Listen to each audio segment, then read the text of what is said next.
Un, 2, 3, test.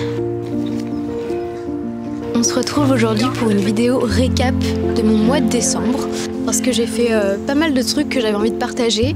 Je vais notamment parler de certaines missions freelance, de projets sur lesquels j'ai travaillé, que j'ai envie de partager, d'expositions que j'ai faites. J'ai eu l'occasion d'assister à un tournage pour lequel j'ai été photographe plateau, donc j'ai aussi envie d'en parler. Et je vais sûrement faire un concert aussi. Enfin voilà, pas mal de petits trucs et je vous souhaite bon visionnage.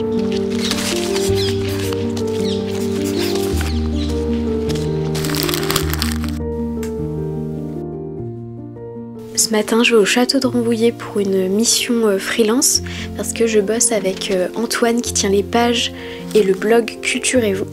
Donc je bosse avec lui sur certaines missions et ce matin on doit aller au château de Rambouillet pour aller faire un petit reportage sur les nouvelles actus du château. Le château de Rambouillet se trouve à seulement 45 minutes en train de la gare Montparnasse. Il est notamment connu pour son grand parc qui l'entoure, pour sa laiterie aussi.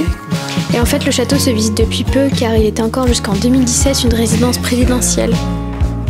Et nous, on a notamment visité l'expo temporaire qui présente différentes pièces du président Auriol, remises au goût de l'époque avec notamment du mobilier des années 50.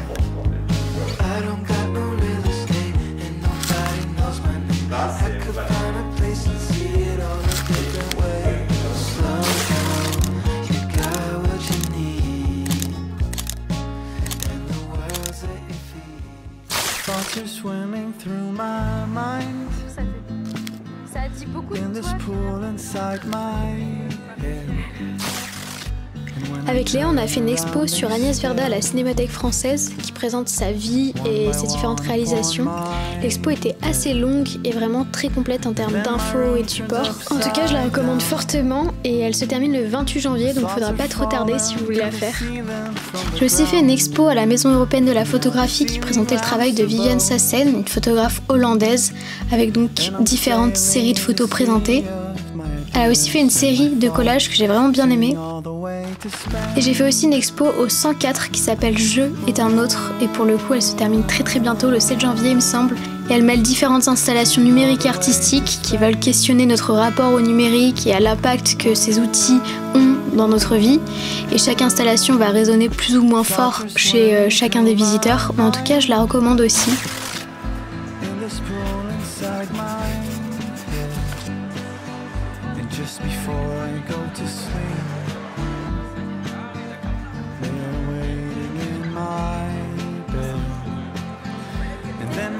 Turns upside down.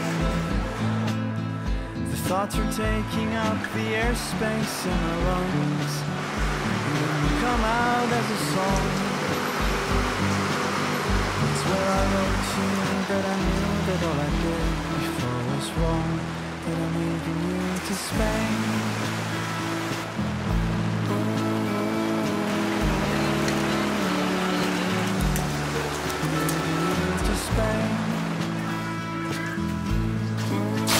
Aujourd'hui, je pars direction le tournage de La fille qui rêvait d'apprendre à fumer, un court-métrage à destination du Nikon Film Festival, et pour lequel je suis photographe plateau. Silence, séquence 1, plan 6, prise 1. Là, merci. Alors, La fille qui rêvait d'apprendre à fumer parle d'une fille qui rêve d'apprendre à fumer. C'est une fille qui se rend compte très vite qu'elle est à l'écart et elle est très fascinée par la cigarette et elle va se rendre compte qu'elle est un peu seule face au reste à ne pas fumer et elle va prendre la décision d'apprendre à fumer et d'apprendre à vivre comme les autres, presque.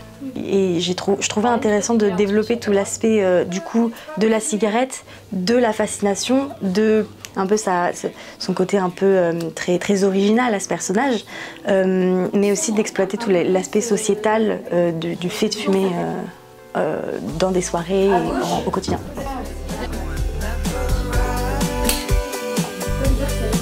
On essaye. De l'autre côté.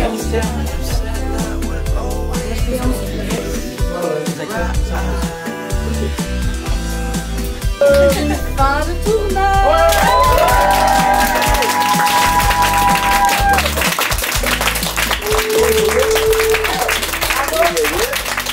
invitée sur le tournage, c'était vraiment un super week-end, l'équipe était trop sympa, hyper pro. Je pense que le film vraiment va être top. Et évidemment, je mettrai le lien en barre d'infos du film quand il sera dispo du coup sur la plateforme du Nikon Film Festival. Et je vous inviterai évidemment à aller voter pour le film, hein, parce que je pense vraiment que ça va être une pépite. Ce soir, je vais voir le concert de Mandelbrot, qui est un groupe indie rock et que j'ai connu par mon ami Hugo, qui est lui-même ami avec un des musiciens du groupe. Donc voilà, très hâte de voir ce que ça donne en live.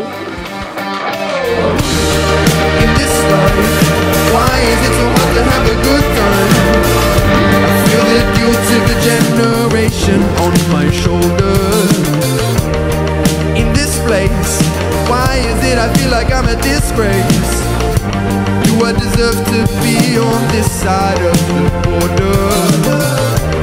Am I an optimist to think free markets could ever really fix this?